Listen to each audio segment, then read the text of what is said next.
Hello and welcome to episode 313 of the Thinking LSAT podcast. Today on the show, we had a logical reasoning question. It was a flaw question. We had an email with some updates about Proctor U issues on the most recent protocols. Security protocols. We had a bit of overly officious Proctor U Proctor. Officious. What's that mean? Studious? No, officious, like wanting to officiate. Kind of. I didn't know that was a word. Yeah. Officious. Yeah. Going out of their way to exercise what limited power they have. Every once in a while, you're just going to get a proctor who considers themselves to be part of the, national security council. they the type. Yeah. The hotel security guard who couldn't quite qualify to be a cop but wants to be a cop and is just gonna get up your ass for nothing. That type of person. And they're out there, and some of them work for Proctor U. Anyway, then we did a whole bunch of personal statements. We did 4 more personal statements. Overall, I would say the personal statements were better written on average than the ones we've done recently on the show. Sure. Yeah. Like they were all in the B+ range writing wise. Sure. Yeah. Style wise. Style wise. Content wise, there were some problems. Yeah. Including a very unnecessary 4-paragraph story about feral cats. That we do not need to hear about. But anyway, that's later in the show. You can but this episode is going to air on Monday, August 30th. That means that the October LSAT registration deadline has passed. The next registration deadline is September 29th. That's the registration deadline for the November LSAT. One last thing before we get into the content of the show. I hope you'll come to my October 2021 LSAT study group.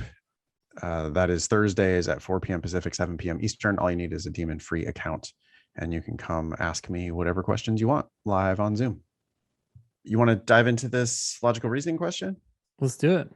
Cool. I'll tell you what, I'll read it to you. Okay. I'll let you respond. I'll try to shut up. This is from Test 73, Section 2, Question 13. A reformer says, a survey of police departments keeps track of the national crime rate, which is the average number of crimes per 100,000 people. Any thoughts there? Would you stop? Would you think about that at all? Really quick, you said average, but it says annual. Oh, annual. Sorry. The annual, the average number of crimes the annual number of crimes per 100,000 people. Okay. That's the national crime rate, according to this reformer. All right. So they're going around asking all the police departments how much crime there is going on. And they add that all together and they figure out how many people are in the nation. And they say, how many crimes per 100,000 people are there each year?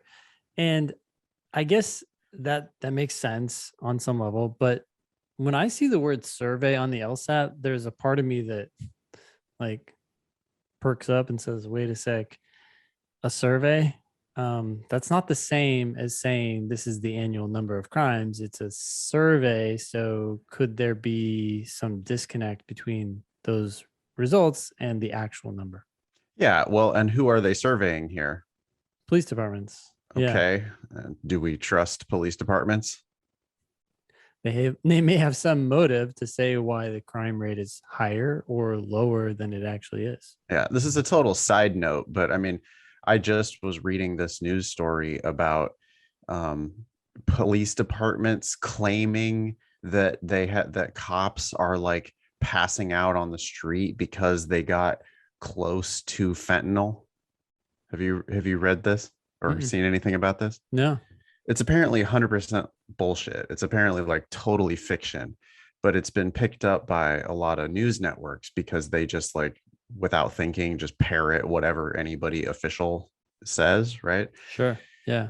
So, yeah, it's this it's they don't know exactly what really does cause it, but there's like been these stories in the news of like, oh no, these cops, they had to hand they got in the vicinity of these Hmm. drugs and then immediately like passed out and had to be revived, um Okay. as if they had OD'd just from like touching or even being like close to these drugs. Hmm. And don't get me wrong, the drugs themselves are like a huge problem, and the vast majority of cops are good, but it's also not possible, according to the people who like work with heroin and fentanyl all the time, the like Yeah. people who work in like treatment facilities and stuff. Sure. They're like, no, that's not, it does not. If that were the case, then like this should be happening all the time to everybody, and it Yeah. doesn't. And so it's just, anyway, the point of my story is, um we don't see police departments here and immediately go, oh fuck the cops. Like that's not what we're doing. But what we are doing is saying, oh really, that's how you got your data, by surveying police departments? Yep. Okay, like just noted. And they have reasons to either over report or under report potentially. Yeah. No, it's not saying they did, just saying it could be. Anytime there's a survey, even if there's not a motive to Right. overreport or underreport, there's this slight disconnect between the actual numbers, which the LSAT can give you. They can say, hey, here's the actual number, or they can do this other thing, which they're it seems like they're about to do now, Yeah. which is give us a number from a survey, which is different. And that's just true in It's life too. It's common sense, right? Yeah. And there's also like a bit of a writing tip here, or an advocacy tip here, Hmm. which is just like, be careful what detail you share. They didn't have to cite the source of their data. They Sure. could have just said the Recent annual studies. crime rate is the average, or sorry, the annual number of crimes per 100,000 people. Yep. And here's what that number is. But instead, they included, here's how we got that data, Hmm. which then the skeptical reader is going to immediately start thinking about the other side of your story, using your own, information. Like, we only have the information you've provided. Hmm. You have to be careful what information you choose to provide. Yeah. Anyway, second sentence. So let me start over, since we had a 5-minute digression there. Reformer says a survey of police departments keeps track of the national crime rate, which is the annual number of crimes per 100,000 people. The survey shows no significant reduction in the crime rate in the past 20 years, but the percentage of the population in prison has increased substantially, and public expenditure on prisons has grown at an alarming rate. Okay. I'm just trying to understand the information. The crime rate, at least according to the survey, hasn't gone down. So we're having, at least according to the survey, the same amount of crime, but the percentage of the population in prison has increased substantially. So I'm just going to stop right there. I mean, the sentence goes on, but I'm thinking to myself, all right, so maybe the crime rate actually has gone up. Um, or it has, or actually, maybe it's gone down. I don't know. There's like some sort of connection between the crime rate and putting people in prison, right? Or maybe people are just more aggressive, or governments are more aggressive about putting people in prison who before just wouldn't go to prison. But I can see that they're trying to make a connection between that and the crime rate, but it's still like, okay. And then it says, and public expenditure on prisons has grown at an alarming rate. Well, there's so many reasons why that could be the case. One, obviously, because the number of people in prison maybe has gone up.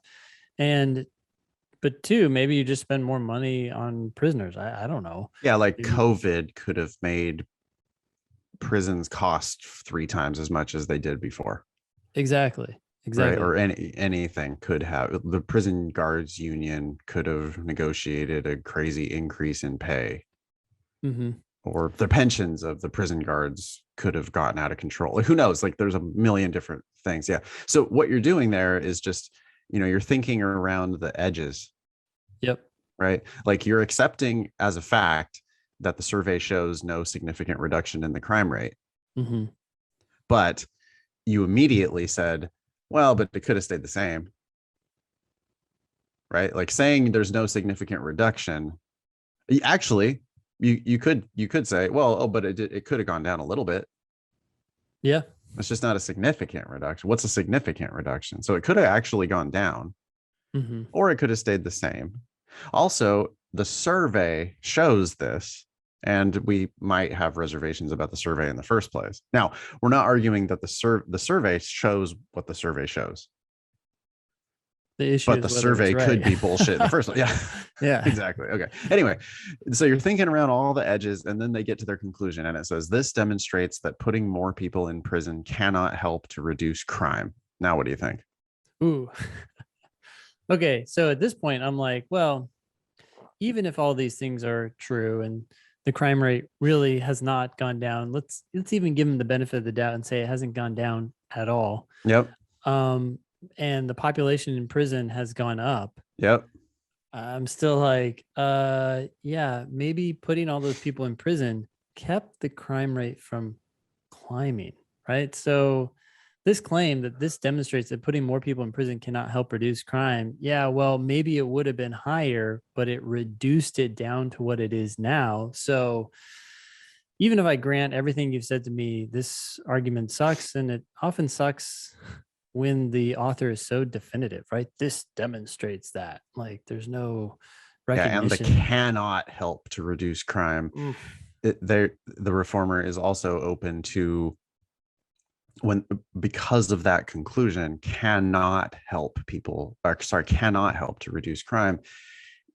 A totally fair retort would be, well, in a different country or a different situation, it could totally have happened opposite. Yeah, this is Like, one survey for like one last country. year or Mm-hmm. next year, or in our neighboring country, or with a different administration, or like the conclusion is so broad, even though it's only based on apparently one country over the last 20 years, but the conclusion is cannot help to reduce crime.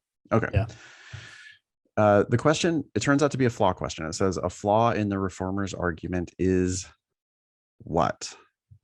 So what's your rubric for solving a flaw question? What are you trying to do? Well, if I hadn't noticed any flaws in the argument before reading the question and then I read the question, I would definitely be going back and trying to figure out what that flaw is. Here, I did figure out at least one flaw, and I was like, hey, for all I know, the population or the crime rate could have been higher, but this kept the prison rates, or the prison putting people in prison prevented it from going up. So it did reduce crime. So that's the main thought I'm keeping in my mind. And I might find myself just restating that briefly before I go into the answer choices. So I'm focused on that particular thing, even though I already just figured it out, just so I Okay. don't forget. And then as I read these answers, I'm going to ask myself, okay, is this describing exactly what happened in the passage? Yes or no? And if it's no, then it's wrong.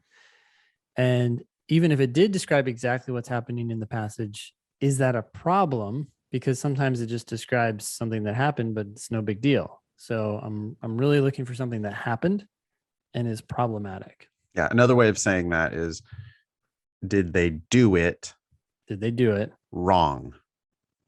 There you go. Yeah. Merge those two questions into one. Yep. Right? Did they do it and it's wrong that they did Yep. that? So it's Yep. like, yep, I know for sure. I can stand up in court and I can say, yep, they did this thing. It's in the record. They did this. Yep. And it's dumb that they did it. Yeah. which Another should be predictable, right? Should be related to most of the time. It's going to be related to one of your objections. exactly. And these arguments can be flawed in more than one way. Often they are. Sure. The other thing about these answer choices and reasoning questions, they're all 5 answer choices are describing something that happened in the passage, Okay. or they're attempting to. Some of them don't, obviously, but they use words that a lot of people shy away from because they're abstract. Okay. And you want to make sure that whatever word you're looking at in the answer that you ultimately choose, you can tie it back to something concretely in the passage, right? Like it is referring to something in the passage. If you're like, I don't know what the justification or the claim is referring to, then you can't prove, like you just said, you can't stand up in court and say, aha, yes, Yep. Your Honor, here's where each of these words ties back to something in the passage. Yeah. Because that's And what they're going to be asking. let's be clear though. We're only going to do that on the answer that we're actually going to pick. Like what I mean is we're not going to go in and try to match up each piece of A and then go through and try to match up each piece of B. We're not going to do that because there's only one right answer and the 4 wrong answers are just not going to match up, and it would take us forever. Like you're only going to do that for the one that you're about to vouch for, right? The one that you're, before you stand up in court and say, yes, Your Honor, the reformer did this thing. Mm-hmm. That's when you're going to be able to, you're going to have to be able to vouch for every bit of that answer choice. Yeah, well, oftentimes too, in the wrong answers, right? As soon as you start reading it, if you can't see how that piece of the answer choice refers back to anything in the passage, it's over. That's why it's wrong. So you can be done. You're just like, well, right. It doesn't tie back to anything. So Right. I'm At least here. until you read all 5 answers and don't like any of them. Then sometimes you have to get into the weeds a little bit more. You might But have to. Yeah. on the first read through, you're like looking for reasons to dismiss the wrong answers because 4 out of 5 answers are wrong.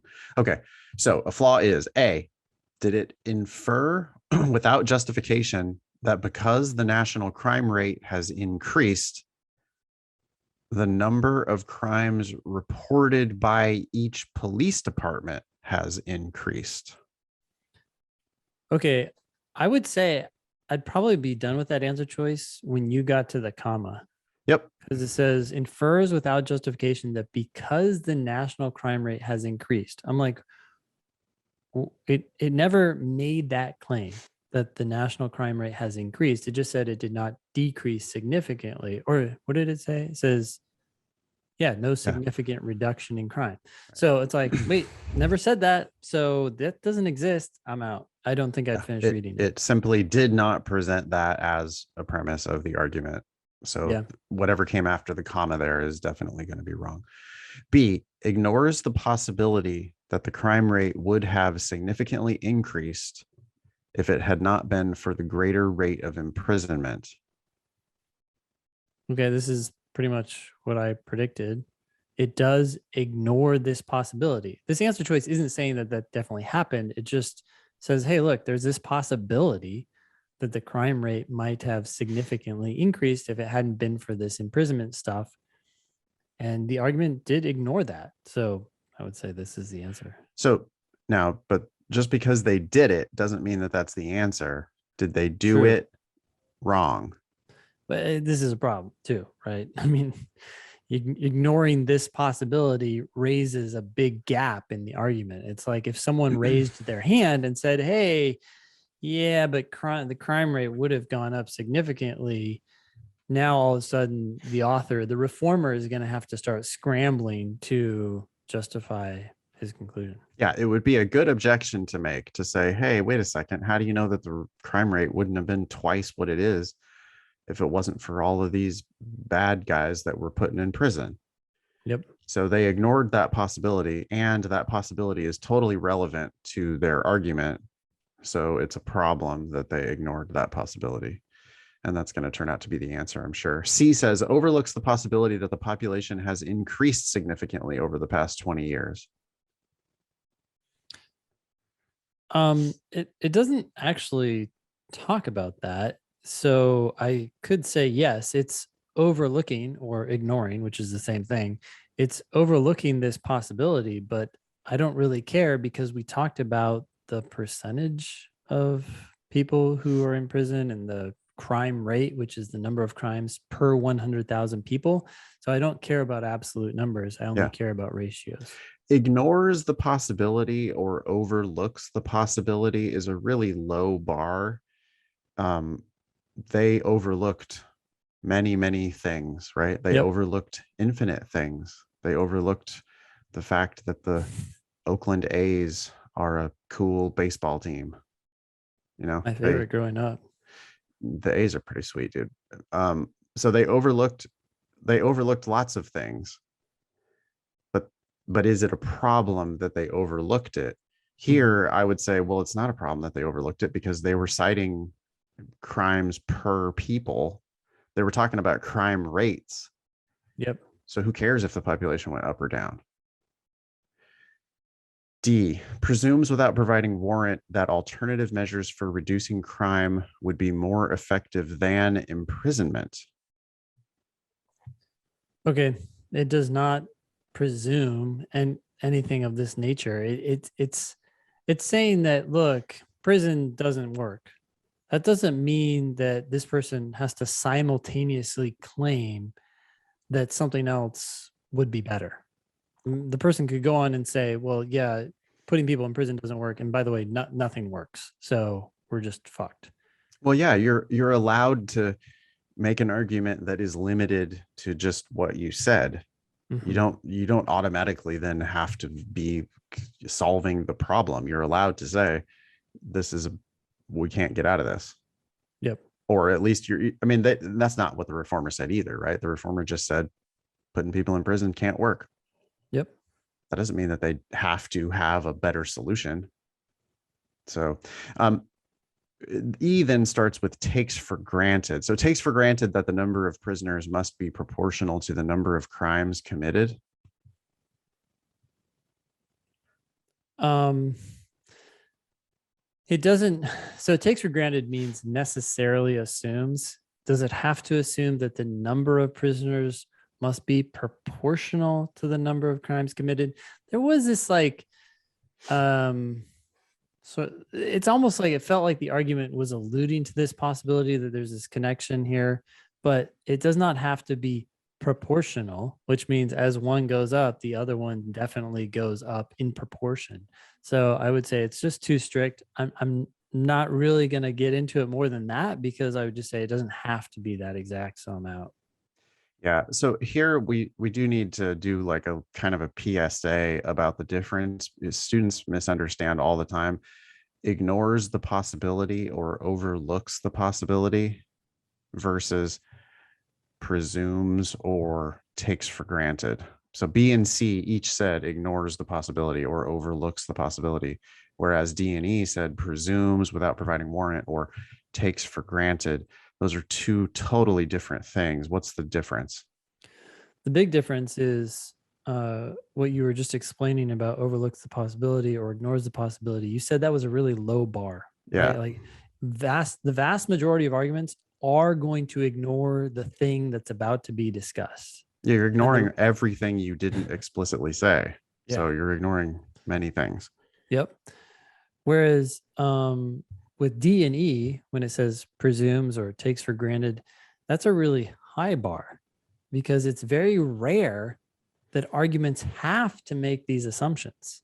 So in most cases, these answer choices, if they end up being wrong, are wrong because it was not an assumption that was required by the argument. And when they say presumes or takes for granted, they mean necessarily assumes. It is something that the Yeah. argument had to assume. If they didn't have to assume it, then the author could always say, no, I didn't presume that. So peace. Right. It means the author must agree with this thing. So does the author have to agree that the number of prisoners must be proportional to the number of crimes committed? I mean, the evidence that they presented seems to counter that anyway, right? They Yeah. said there was not an increase in the crime rate, but there was a big increase in prison population.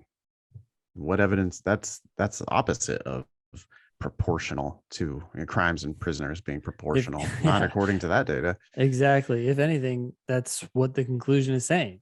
Great. The imprisonment doesn't matter. Okay. So the answer here is B. They did it wrong, right? You could stand up in court and say, well, yeah, they ignored this possibility. Mm-hmm. And this possibility is a problem for them. What if it were true that the crime rate would have significantly increased if it had not been for the greater rate of imprisonment? Your data could be showing that prison works because of that possibility. And you ignored that, which is a problem. And that's the answer. Yeah. Cool. All right. We have one email, and then we're going to dive into some personal statements. This is coming from Ashley. You want to read it? Sure. Hi, Nathan. Just wanted to rant a bit. I took the August LSAT yesterday. Proctor U has so many security, that's in Scare quotes around scare security. quotes, security protocols, making me pull up my sleeves to show my wrists, yelling at me when I was drawing. Oops, sorry, this got cut off. When I was drawing my diagrams, because I was so focused, I forgot to keep my forehead to chin in front of the camera. Wow, that's interesting. Making me lock the door to my room. Okay, those are a few of the things, but a couple of serious issues. Number one, they make you rip up your scratch paper on camera, but no minimum shred requirement. I could easily, I never would, just retape it back together and bam, there are the templates for the games. Okay, number two, they cite the articles from the reading comp at the end of the test, and the citations stay up on the browser even after the proctor leaves. I could have easily written this down and found the articles. One was in a pretty major newspaper. I'm surprised that they're providing that. I'm enjoying the podcast, Palooza, personal statement segment you guys are doing on now. Thanks for continuing to help us. Yeah, no problem, Ashley. That's interesting. Reactions? I mean, it's just funny. Like it makes me laugh how they're like weirdly so focused on these nothing issues. I mean, like, yeah, the shredding of the scratch paper is the biggest joke. That's just like so dumb. Yeah. Not that it matters. You're like, your test is over. But that is funny. What am that I you could, going to like, do with this ripped up piece of paper, Ashley? I well, can't decipher the games from them. Yeah, well, but I mean, I haven't looked because I don't look at like Reddit, but I'm sure that on Reddit, like there's just all of the, or wherever, I'm sure that you could just immediately see full solutions for the games because people have their scratch paper. You Yeah. know, oh, you have to shred it on camera. Like it's so hard to just pick up another piece of paper off your desk and shred it. I don't know. Just and then, yeah, then the fact that they're citing these articles and then leaving the citations up, it just, they don't, I don't know. There's a lot of instances where it seems like they're just not, it's like the left hand doesn't know what the right hand's doing or something. I don't know. They just, Yeah, there's someone in that organization who's so concerned about copyright infringement or something that they feel the need to cite the source of the article. I mean, people didn't normally see that, right? Back no, in the there were paper in the days. paper, yeah, in the paper booklet there, remember there was I like do that remember page that. It was of, at the end, right? But would you yeah, even see that while you were taking the test? It didn't seem like, I mean, I guess you could flip to that page, but I actually thought I there don't were, know that it was even in the actual test booklet I now don't that feel I like think it about it. was. Yeah. They feel obligated to cite the source, but then, yeah, I don't know, it's just It so does seem like a silly. huge advantage, right? Like you could read up on the thing and just be like, okay, now I'm comfortable with these terms or this topic. Oh yeah, if you, I mean, because the test is happening across multiple days, Yep. so if you posted the citation to the original article, then other people taking the test 3 days later could definitely just have already read the article.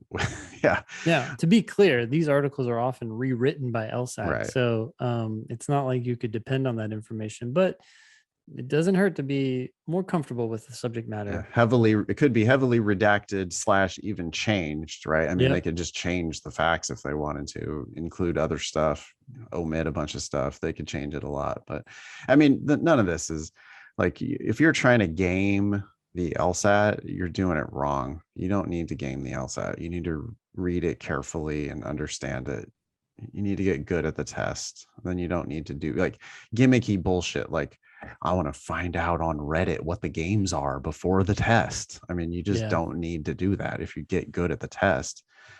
Um, The only gimmick we endorse is me hiding under your desk. yeah, if Ben is under the desk giving you the answers, then that's one thing. But other than that, you don't need any of these gimmicks. I also, it's funny that Ashley, she happened to get this one proctor who, sometimes you get people who are just, they consider themselves to be the tip of the spear Yeah. in the war against Cheating. whatever. The Yeah. war against, why do they hate freedom so much, like those type of people who just like, they're gonna do ultra security guard mode, Mhm. exercise every last bit of their power. I find it creepy though that they were making her roll up her sleeves. That's weird. What do you I mean guess roll? You want me to show my skin to you? Fuck you. I think they were worried about maybe like smart watches, but even then, how Oh the dear heck God. how would that help you? It's just if you wanted to do whatever, you could cheat in a million ways. Yeah. It's not, you control your own room.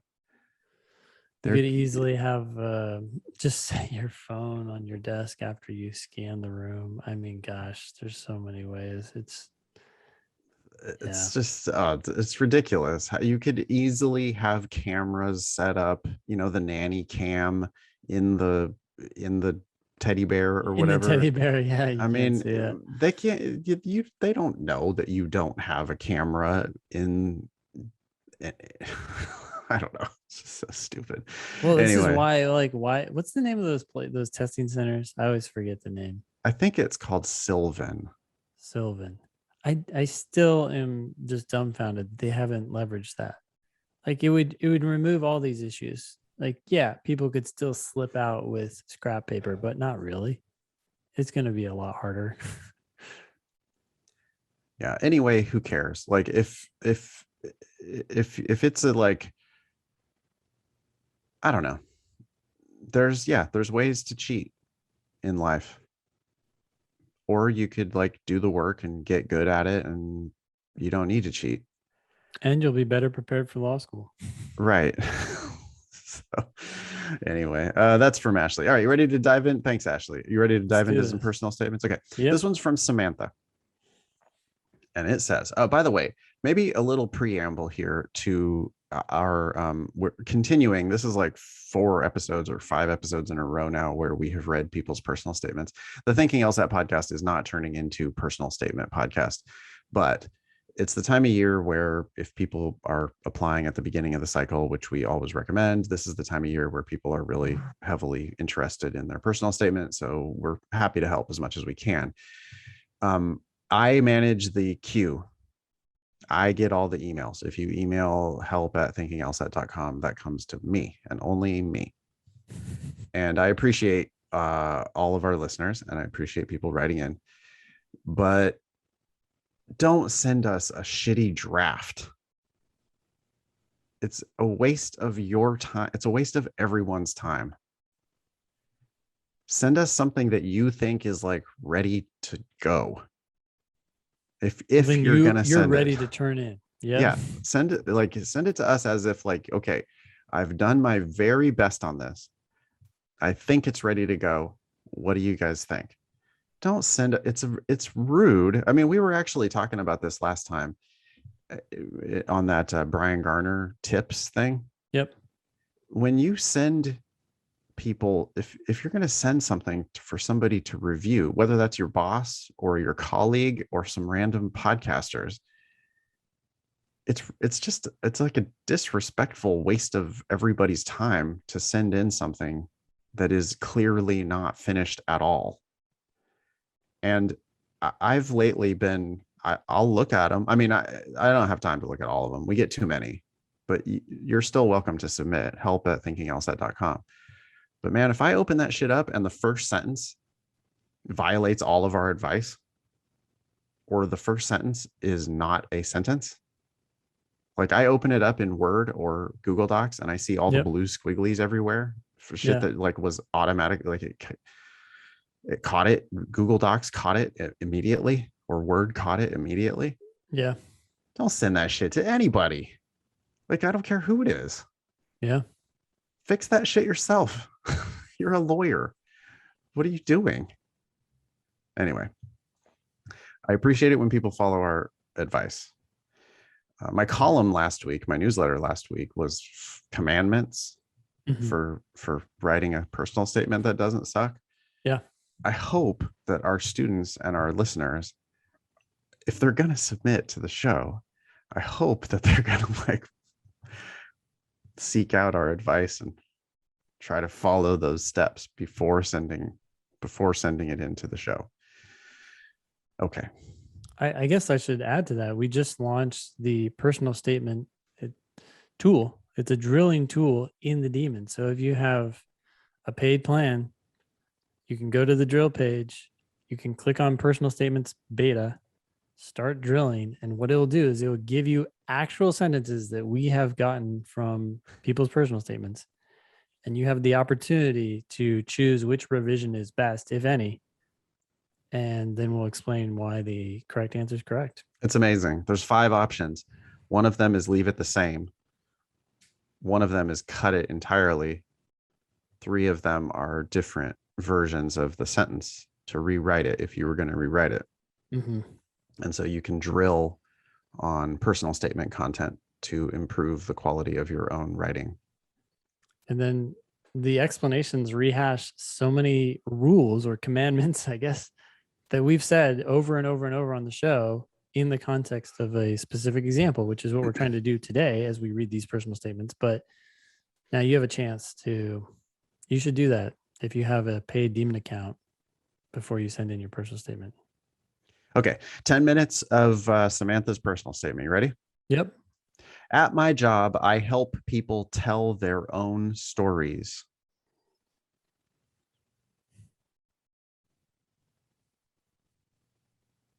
Kind of vague, kind It's of a little vague. introductory. It Doesn't sounds really. a little touchy feely too. I'm like, wait, what? Tell their own stories. What do you mean? So Yeah, I think I would prefer just let's get to it.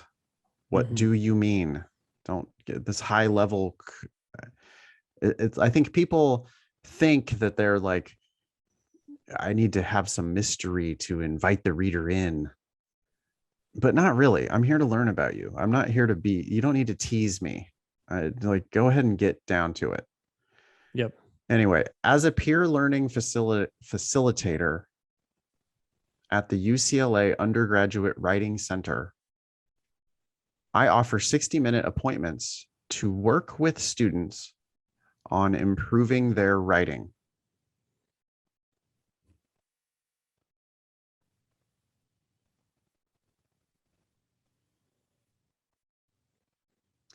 Any reaction? Well, it's odd to me that this sentence is focusing on the 60-minute Right. appointments. Is that where you offer the most value?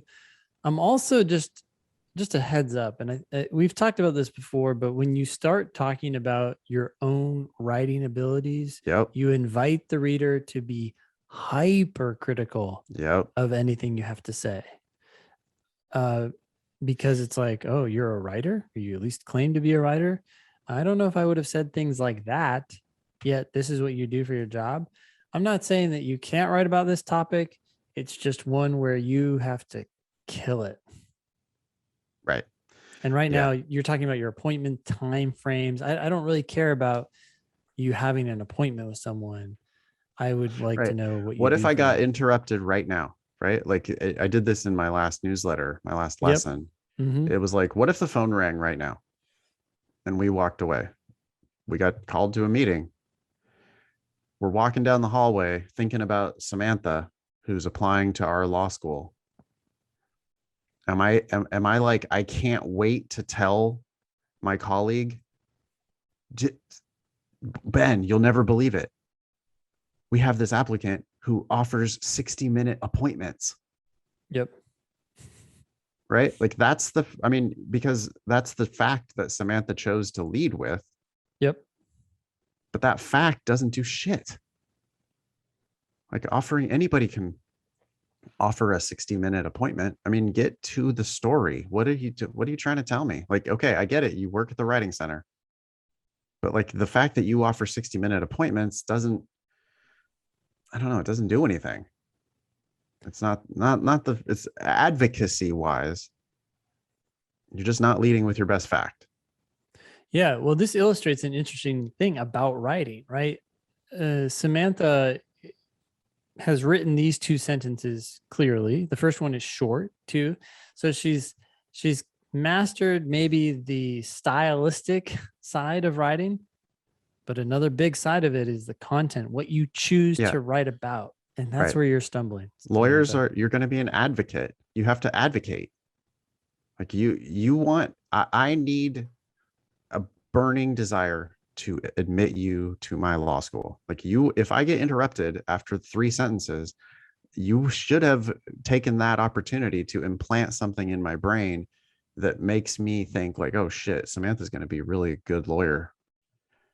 She's going to kill it in law school. If I better admit her, otherwise she's going to go to my school down the road and compete with us. Yeah. But the fact that you offer 60-minute appointments is not the fact that makes me think, oh wow, she's going to kill it. It's probably in here somewhere. It's just, you got to put it in the very beginning. Yep.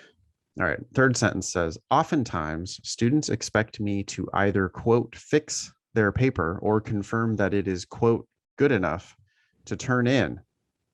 And I bear the unfortunate news that there is not one right answer in a writing assignment. Okay. That's actually concerning. I think oftentimes there is a right way to write a paper.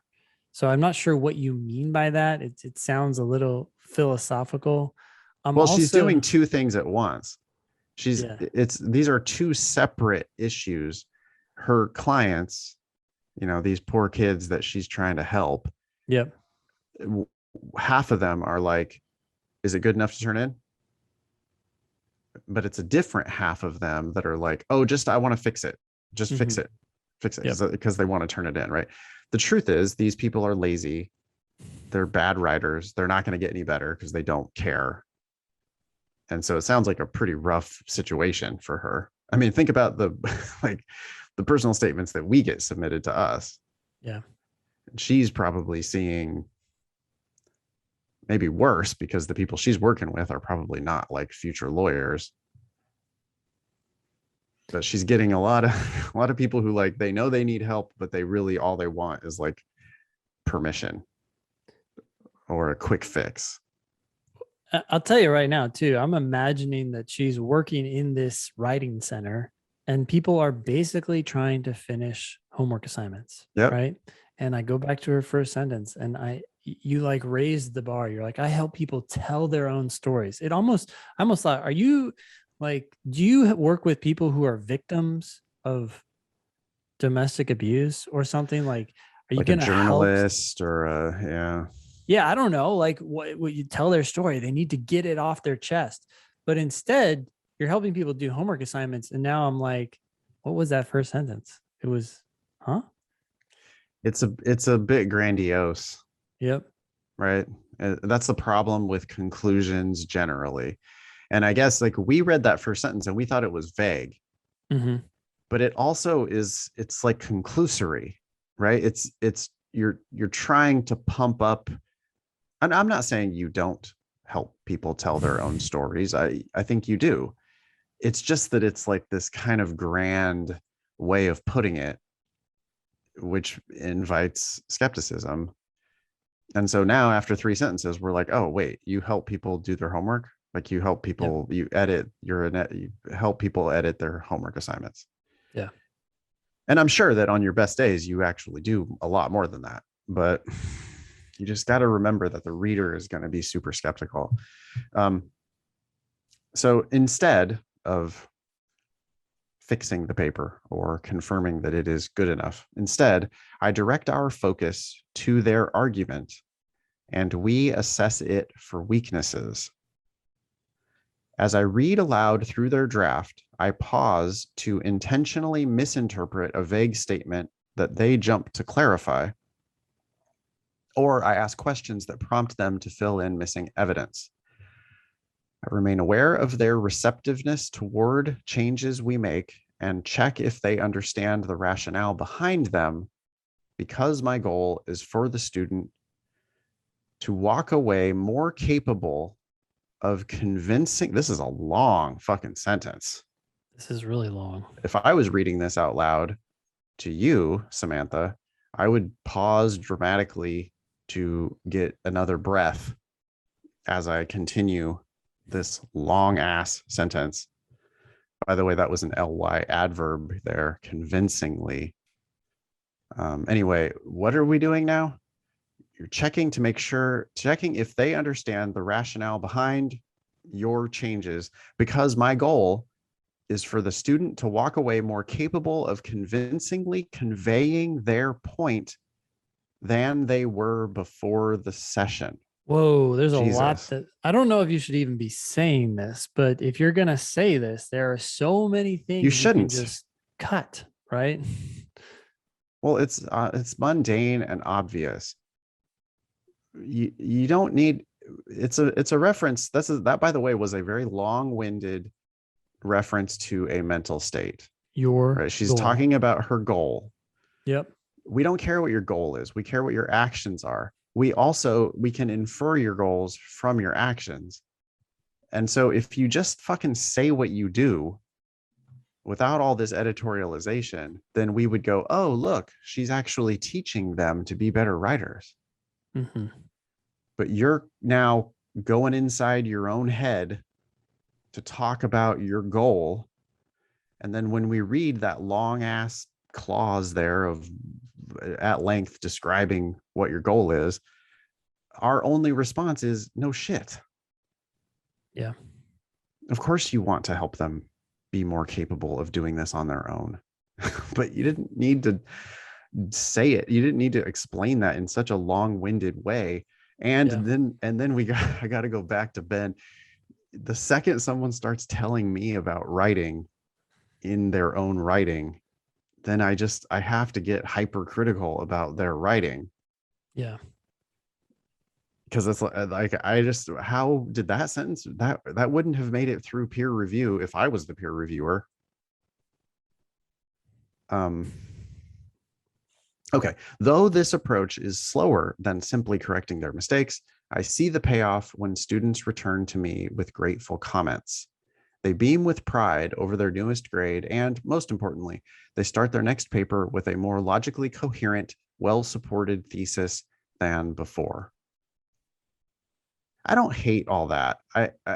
It's positive. It seems to indicate winning. I kind of wish it was more about one student. Sure, than students in general. Well, because the students return to me, it's a little like vague or grandiose. Without like, I think it would be better if you just gave me an example of one win. I'm just struggling with the wordiness of it all. Like they beam with pride over their newest grade. The beaming with pride, maybe. There's part of me that's just kind of a little bit jaded right now, though, because you've made some mistakes in your writing, and I just keep thinking about the fact that you're like pitching yourself as a writer. So it's hard for me to even like. Well, this, by the way, is like an A- or a B+. The writing wise, it is better than most. It is better than most, for sure. Okay. All right. So, but at the end of the first paragraph, and again, like if we got distracted at the end of the first paragraph, what do we have here? She works at the writing center. Yep. I don't know. There's not, which was on your resume. It's a lot of words for not a lot of progress, I guess, is what I'm trying to say. I'm just glancing at this next paragraph too, and it looks extraordinarily long. Yeah, unless I copy pasted something wrong, which I don't think I did, she has the whole thing is only 4 paragraphs. So the first paragraph was long, including some overly long sentences. And then the second paragraph is even longer than that. Let me see if I can read the whole thing because we're out of time here for Samantha, but let me, Okay. I'll just see if I can read the whole thing. Among other things, that doesn't make me want to read more. There's so many things. Yeah. Well, yes, we get, obviously, yes, we understand that there are other things. It's not, you realize your job has not taught you only one thing. It's just like, fucking say something. My job has taught me about the impact possible when people have the means to do the work they want to do. What are you talking about? I just hate the word impact too. Like, it's so vague. This whole sentence. It's a reference to mental states. Yep. My job has taught me. People, you have to stop talking about what's going on inside your head. It's interesting to you and no one else. You just have to stop that shit. It's a commandment. Yeah, it's a commandment. Don't talk about your own mental states. Nothing about what you thought, nothing about what you felt, nothing about what you learned. I mean, you made your job the subject of the sentence here, by the way. So my job, what did your job do? It taught me. Oh, so your anthropomorphized job taught you a thing, but what did it teach you? Well, it taught me about the impact possible when people have the means to do the work they want to do, which is vague. It's a platitude. You know, it's like it's like moralizing almost, like you're preaching to me about how much people can do when they have the means to do it. Well, it's a weird like reference. The word choice means, right, is strange because now I'm thinking about financial means. Are you referring to financial means, or are you referring just to like the skills that they get from you when they go to the writing center? I hate the word impact. It's vague, and I don't know. Just in general, I never use it. But what impact? Like, we still don't know. It's taught you about the impact possible, what people cry now or they celebrate. Well, I think what she means to say, I mean, she's following on to her first paragraph, which is, yeah, I get once it. I teach people how to do this, then they're able to do it for, teach a man to fish. It's that sort of a thing. Yeah, but she hasn't said it, right? So it's just like, and well, yeah, and she's just like she's not the subject of the sentence. She's not taking any action. It's her job as the subject of the sentence. Yeah. Anyway, as a free service, we are more accessible than most tutors. So I see students who face the brunt of academic inequity. Okay, now we're getting into plight of the downtrodden. When we shifted to remote operation at the start of the pandemic, students shared the difficulties of their new living situations with me, either in their writing or to explain their internet instability. Wait, that's not parallel. So strange. Okay. I'm unhappy with the subject or the topic, right? Like we're just sorry, Samantha. We're just coming at you at every angle. Like that's Nathan's what you get when you describe yourself as a writer. I mean, and again, I want to be clear. This is an A-, B+ as far as the writing that we receive. Yeah, this is wordy. It's on the good end though. Yes. But content wise, subject wise, I don't give a fuck about the plight of these poor UCLA students. By the way, these are all UCLA students. So it's like she's complaining about the situation of the other UCLA students who the inequities Oh, these people who are complaining about their internet instability. I don't give a fuck about those people. I don't care. I'm not here to learn about those people. I'm here to learn about you, Samantha. At the time, I was serving on the undergraduate council of the UCLA Academic Senate, and I saw that faculty were unaware of the extent and diversity of student struggles with remote learning. To reconcile this knowledge gap and persuade administrators to act, my fellow undergraduate senators and I conducted a survey and collected 300 responses from students with testimonials of their struggles and requests for academic accommodations. Blah, blah, blah.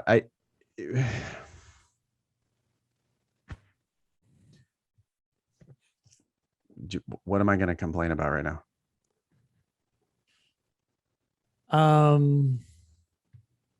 I don't know, actually. What are you going to complain about? Who is the reader? The reader is an admissions officer. Who's their employer? Law school. Okay. And you're about to now launch into a story. Well, you already did launch into a story of the time that your school, the administrators, didn't recognize a problem. So you went out of your way to make sure that they recognized the problem.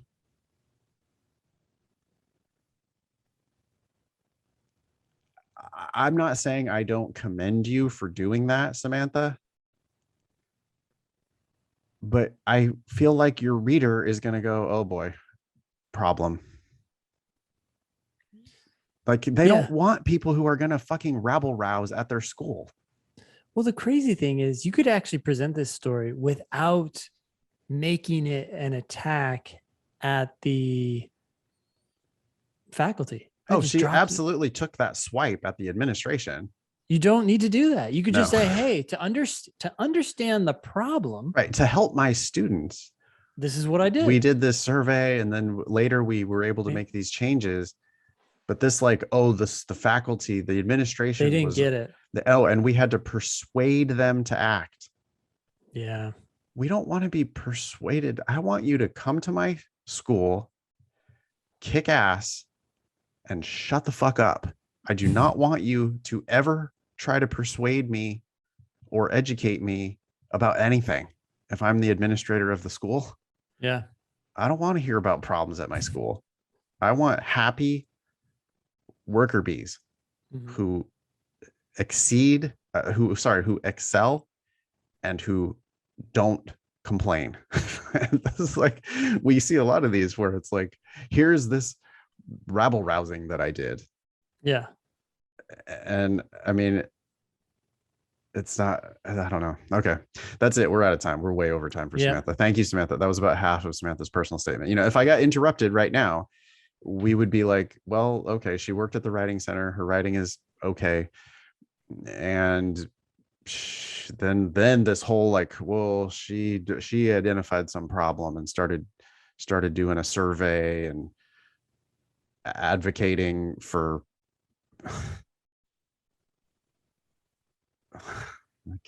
I don't know, man. Like, causing problems for the administration is not that's not what I would be looking for as I go through this mountain of applications. Yeah. Ready for Chris? Yep. Go ahead. I first considered attending law school in 2013. All right. I'm already like, I don't want to hear about your first thought that came into your mind that you should go to law school. But okay. I first considered attending law school in 2013 when I was just about halfway into my contract with the Marines. Yeah, don't omit. What's your point? It's a reference to your mental state. Yeah. I don't care. No one cares. No one cares when someone had an epiphany that maybe law school, and this is not only that, it's just, it's you first considered it. Like probably thousands and hundreds of thousands of people every year consider law school for a half second and then say, nope, that's not for me. Okay, Chris continues. You're supposed to be selling yourself. You're supposed to be advocating for yourself. We're here to learn about you. And the moment when you first considered law school 8 years ago, who gives a shit? But that's the first sentence. If we got interrupted right now, we would have learned nothing. We would be like, oh, this guy 8 years ago is when he first considered attending law school. Who cares? That's nothing. It's not, you're not moving the ball forward. Yeah. That's a run for 0 yards. Stopped at the line of scrimmage. You made no progress. Okay. Every sentence needs to be making forward progress. Yep. Okay. Or you're actually making backward progress, because that means you're wasting their time. Yeah, it's bad advocacy. Yeah. I read that and I go, okay, I haven't learned anything useful. You're not a good lawyer. I'm not saying that literally, but I am saying, like, after one sentence, yeah, you were stuffed at the line of scrimmage for a 2-yard loss. What else you got? Okay. So Chris continues. I spent 5 years in the Marines as a Pashto. What is that? The language. Oh, cryptologic linguist before college. I would cut the before college there. I don't know why you're making so many references to time in 2 sentences. We have 2013, 5 years in the Marines, and before college. I don't care. I care what you did. Now, being a Pashto cryptologic linguist is definitely something that I'm interested in. What So country is that for? Pashto? I don't know that language. I'm guessing Middle East. I studied Pashto at the Defense Language Institute in Monterey, California for 18 months between 2011 and 2012 and graduated with honors. Okay, again, like just this whole timeline thing. Like Chris is really stuck on like Just laying scanning the statement. There's like so many years in it. There are. Yeah. We don't need all these years. It's not relevant. What did you do? I deployed to Afghanistan in 2014, where my job was to listen to Taliban radio communications and provide real-time intelligence to our supported units. Okay. Better? Yeah, now we're getting somewhere. We're getting somewhere. You're using your language. Okay. Sentence-wise, what is the subject of the sentence, Ben? Well, technically it is I, but the meat starts where it says where, and it says where my job was. Oh, what was your job? To listen. How about you just listen? I listened to Taliban. I deployed to Afghanistan, where I listened to Taliban radio communications and provided real-time intelligence to our supported units. Why people keep doing this? They keep saying my job was. So we can tell you safely that you do not need the phrase my job was, my role was, my responsibilities were. You can just cut those. Yeah. Always. My assignment was, my task was, and you have the opportunity to really make yourself the subject of the sentence and then use an active verb. And instead people just anthropomorphize is that anthropomorphization? I don't know. Fuck off. I don't care. You're making your job the subject. Well, also listen to what it does in your brain, right? When I say I listened to Taliban radio communications and provided real-time intelligence to our supported units, your brain is invited to visualize that more concretely than when someone says, my job was to listen to Taliban radio communications. All of a sudden now it's like the brain, you may not realize that this is happening because it's happening in a split second. But when you say I listened, I'm imagining somebody, I don't know what you look like, Chris, but I'm imagining someone in their Marine gear talking or listening on a radio. When you say my job was to listen, it becomes this, like, it's like my mind moves out a little bit. And I kind of get myself in Afghanistan, but I'm not seeing you doing that. It's weird. Yeah.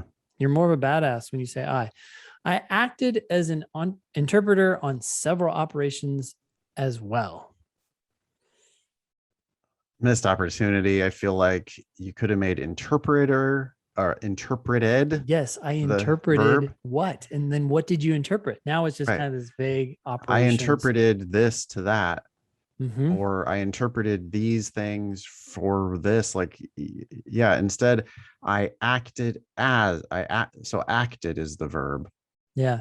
I acted. What? Acting? Oh, I acted as interpreter. Yep.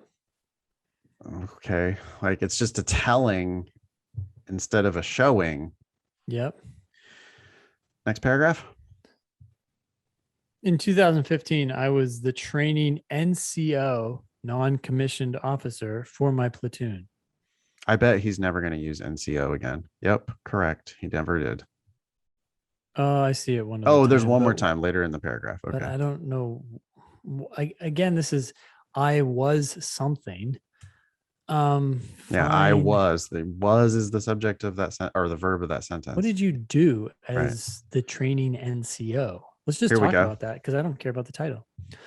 I regularly spent 24 to 36 hours awake on training exercises, working one on one with junior Marines, ensuring that they received the attention and training they needed to do the job well, because doing the job well kept Marines alive. Um, Uh, there's part of me that's a little skeptical of that. Like, I get it that Marines work hard, but you are awake for 24 to 36 hours regularly. regularly. They endorse that. The Marines are like, yeah, that's a good way to train I people. yeah. Yeah, probably. I believe it. I don't Hmm. like the last bit of that. I don't like the comma because doing the job well kept Marines alive. Like, I believe you, but that's just a bit of like, that's like the pep talk. That's like the internal communications The boo rah rah. of the Marines. Yeah, We don't need that. Say what you did. not the why. Yeah. I was nominated for a meritorious promotion for my performance in this role and won NCO of the quarter from my battalion that summer. Okay. Points in your favor. I'm fine with it. Okay. I was Although also, I was nominated, I guess maybe that's the only way to say that. But yeah, you could say, my performance in this role earned me a nomination or earned me a meritorious promotion. I don't, yeah. Oh wait, I mean, that makes my performance in the role the subject, which isn't good. I almost wonder if I would like, so it's funny if you make this the focus of the sentence, then it has to stand on itself, right? But if you slip it in as an event, then it's almost like you're not trying to promote it, and then it has more merit because it's like, wait, what did that person just say? Like, so for example, if I had written after I was promoted for my performance in this role, comma, and then you say what you did or something Mm-hmm. like that, right? All of a sudden, it's like you get to slip in the promotion, but you weren't saying it as a sentence by itself. And so people aren't looking to that as like this, like selling, but they're like, wait, he got promoted? Wow, that's kind of cool. Mm-hmm. So, anyways, there are little things like that that I would probably do differently. But I was also selected to lead a team in Australia for a 3-week exercise that same year. No, I think I would just say that you led the team. I don't know that the fact that you got selected for it matters as Right. much here. Well, that's people are always talking about applying for things, Mm-hmm. getting interviewed for things, getting selected for things, getting offered things instead of just straight into what you did. I mean, if you just said, "Tell me about the exercise. Yeah, three Tell week me about leading exercise. that team." Yeah, what'd you do there? Yeah. We would then infer that at some point you were selected to lead the team. Who the fuck's that guy? Why is he leading this team? Yeah, how did this guy get to be the leader of the team? No, yeah, we get all that. You don't need to go so heavy-handed into each step. Anyway, Yeah, we're almost I, done with time, by the way, for Chris. got it. I left the Marines in December 2015 and started classes at the University of Minnesota in January, where my studies focused on international political economy, the Middle East, and political science. I don't need the play by play. Right. The timeline that's on your resume. Like you starting started classes at the classes. University of Minnesota is not interesting. That's, Every applicant has started classes at some yes. university. So Yeah. don't say it. I studied abroad in Jerusalem for 6 months. Again, on your resume. I was a member of the men's rowing team and the Student Veterans Association, and I interned at the Minnesota State Senate. Okay, like again, you're just taking like bullet points from your resume and putting them into sentence form. Yeah. Pick one of these bullet points and talk about it in depth. What did you do in the Minnesota State Senate? What did you do on the rowing team? Like, But although not though, really, that shit's 6 years old. that's true. It's old. Why are we talking about this? Yeah. After graduation, I took a gap year and began to research opportunities to move overseas. Uh, you're taking a sentence in your personal statement to tell us that you did some research to figure out where to move. Well, and I took a gap year. So That's not a point in your favor. Double space, which you haven't done before after your period. And then oddly, the ST after first on March 1st, 2020. Which I don't care. Yeah, why the specificity? Like, who gives a fuck if it was February 1st or March 15th or what? Who cares if it was 2020 or 2019 or 2021? Yeah, I don't. Okay. With 2 bags on March 1st, 2020, with 2 bags, a signed working holiday visa, and a plan to bartend for a year. Oh, you had a plan with you? I moved to Galway, Ireland. I don't. We had this in the last episode. Someone told us where they moved. Yeah, I don't care. No one cares. It's like, what did you do? If you say in Ireland I did X, we figure that you moved there. Right. Yeah. I managed to find a room to rent and a job at a pub in short order. Boo. Basic life skills. But after less than a week of work, I lost my job when COVID put Ireland and the world, FYI, into lockdown. Where are we going with this? None of this is good. You got to cut all this. Talk about your work as an intelligence, basically, officer, right? Or I don't know, an interpreter doing that sort of shit. These next paragraphs are a complete waste. He's not doing anything. He's just going around. He's talking about his roommates. He's foraging for mushrooms. That's not a good image to create. I don't want to hear about you foraging for mushrooms. I love mushrooms, psychedelic mushrooms. I love them. I think they're a great idea. You're not going to say that in your personal statement. Not going to fucking talk about that in my law school personal statement. I'm sure he's not even, I bet he doesn't. It's probably foraging for chanterelles or whatever. Not. It doesn't matter. Foraging for mushrooms. That phrase should never be in your personal statement. No. He like took all this space to go into COVID and his gap year. And it's like, it's just like you're running the ball up the middle and you're immediately getting smashed at the line of scrimmage. It's like not going anywhere. Sorry for the football metaphors today. It's all right. Last 2 paragraphs, just so people don't ever make this mistake. He writes, I have no doubt that law school and a legal career will be rigorous and taxing both mentally and emotionally. But I believe. And your reader knows that so much better than you know it. That's an insult to a law school admissions person. Oh, really? Huh? You know how taxing how rigorous and taxing it's going to be, both mentally and emotionally. Don't talk about emotionally taxing. It shouldn't be taxing for you. Yeah. But I believe I have I don't care what you believe. Oh my gosh, beliefs.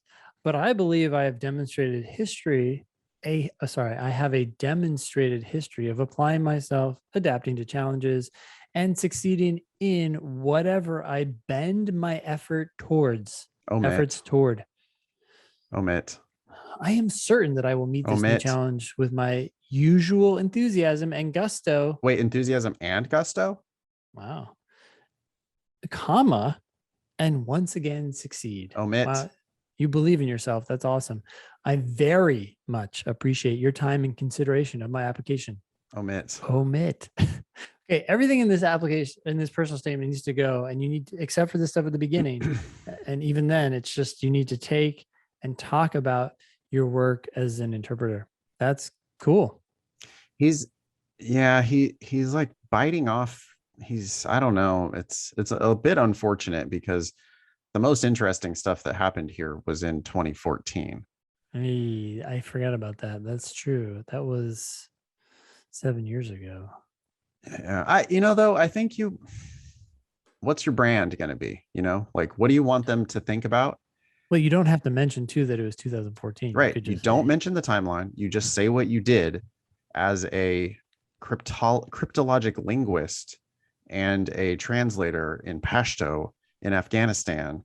If you do that, I'm going to put fatigues on you immediately. I'm going to see you as like a very hardworking, badass fucking Marine in Afghanistan. And Yep. if you make me think this dude's a Marine, sold. That's it. I don't need to know anything else. Like or a Marine interpreter, Yeah. Then you're cryptologic like, linguist. that's mentally challenging, right? Yeah, Well, you're on the radio, you're risking your life, you're translating between two different things. Make your brand Marine. interpreter. What he did instead is he totally undercut himself by then going to the University of Minnesota. Now I'm like, oh, he's a college kid. Yep. And then even worse, gap year, Ireland, weirdly talking about foraging for mushrooms with his roommate. and then I'm like, okay, so spacey college kid on vacation. Like, you need to keep all that shit out of it and let me just picture you as a Marine. If I got interrupted and I was like, Marine, okay, great, probably in. Spacey college kid foraging for mushrooms, probably out. All right, ready for a different Chris's personal statement? Yeah.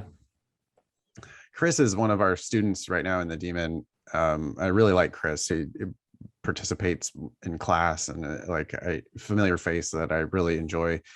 And he sent this email and was like, I think I've followed your advice, but let me have it. And then I open it up, and the very first phrase I see, after graduating college in 2014. It's like, okay, so you're 7 years out of college.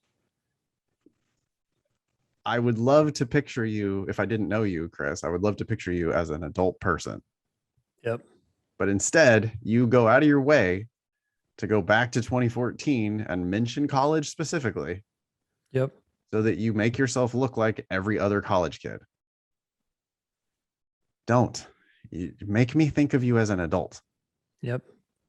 Anyway, then it's like people have to violate all the commandments at once. After graduating college in 2014, I accepted a job at Enterprise Rent-A-Car as a management trainee MT in the Morristown, New Jersey branch. Don't care that it was in New Jersey. Don't care that it was in Morristown, New Jersey. Don't care that you accepted a job. Don't care when it was. So Lots of facts there that I don't give a fuck about. I would love to hear what you do at Enterprise Rent-A-Car. Even then, though, it's like that was 7 years ago. Well, are you still there? Yeah, I get to the winning part. Yep. Each month, the management trainees, MT, he abbreviated MTs, which I don't. You could just say management trainee. Like no one else in the world would ever have MT as a thing. I think maybe you could just say trainees. Trainees, by the way, has 2 syllables. MTs has 2 syllables. You're not actually saving any breath by this abbreviation. Kill the abbreviation, Chris. Each month, the MTs were ranked on the matrix. What's the matrix, you might ask? Well, that's a Thankfully, Chris combination didn't of actually say that. categories that pitted my personal and branch numbers against the other MTs in my region. Oh man, the subject of that sentence is the MTs. What did the MTs do? Well, they didn't do anything actually. They were ranked. By whom? We don't fucking know. I mean, Mr. Enterprise.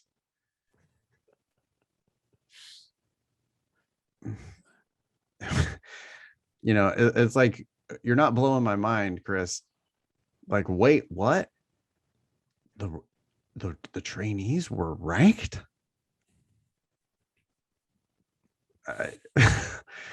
I'm sure you're going to get around to you were ranked highly.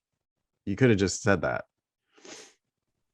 Anyway, the most consequential categories on the matrix were customer service and sales.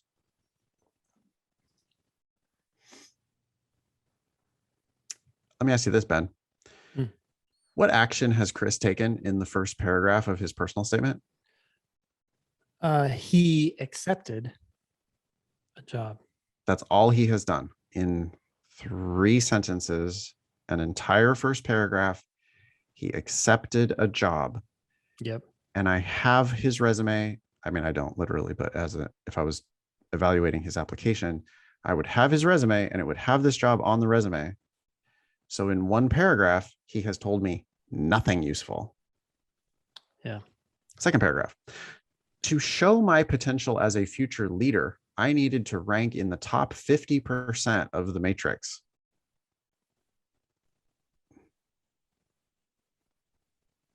That was like kind of a low bar at Enterprise Rent-A-Car. You have to be in the top half of our management trainees. Okay. 2 spaces between that first and second sentence instead of 1. I washed and staged rental vehicles at 6 a.m. to make sure we had a fleet ready to exceed our customers' expectations when our doors opened at 8. I like washing cars at 6 a.m. I don't need the rest of that. Like, this is that rah. It's the same shit that other Chris was doing about the Marines, right? Where he's like, exceed our customers' expectations. right, to keep Marines alive and to exceed our customers' expectations. It's like, we don't need the sales, we don't need the internal, like the rah training video that they made you watch. We don't need that. No, well, the other problem here is it's Enterprise Rent-A-Car, right? This is a pretty like everybody who has ever rented a car, and they're all the same, right? To any normal person, it's like, oh, Alamo, rental cars, Enterprise, you mean the very worst possible customer service? Yeah. You show up and you're expecting to get an SUV and they're like, oh, all we have available is a mini sedan. You're like, shit. Yeah, and don't get me wrong, Chris, I'm sure that you did actually exceed the customer's expectations. I'm sure you did a great job. I'm sure your branch kicked ass. I totally believe all that. But yeah, the reader is like, fucking rental cars? That's nobody's expectations. I mean, if my expectations were exceeded, it's only because my expectations were so low. Yeah. Oh, you had my car and it was clean and it didn't smell like someone had just smoked in it? Great. Yeah, and it didn't take me fucking 45 minutes to get my car. Anyway, I worked our long-term rentals after closing to keep customers ahead on charges. What? And reduce our risk exposure. I don't understand what that means. Most importantly, I learned how to persuade customers to do what very few people renting a car want to do, spend more money. Okay, so it's a sales job. We all know that. Yep. Go to the rental car. They annoyingly try to sell you 100 things you don't want. Yep. And I don't actually hate that as a theme, just because half of lawyering is sales. Objections were expected. Every day I was told, I just want the cheapest car you have. In response, I asked questions, listened, and used the new information to show the value of upgrades. Quote, oh, he's quoting himself. You're traveling with your family to Virginia?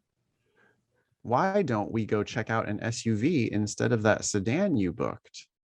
It'll be more comfortable for your kids and has plenty of room for luggage. What are you thinking? I could go either way. I don't hate it. I don't really like the self quote, but what are you thinking? Well, it's easy enough to read. Yep. Okay, let's see where he goes. Okay. A minus, easy to read. Fine. My results came quickly.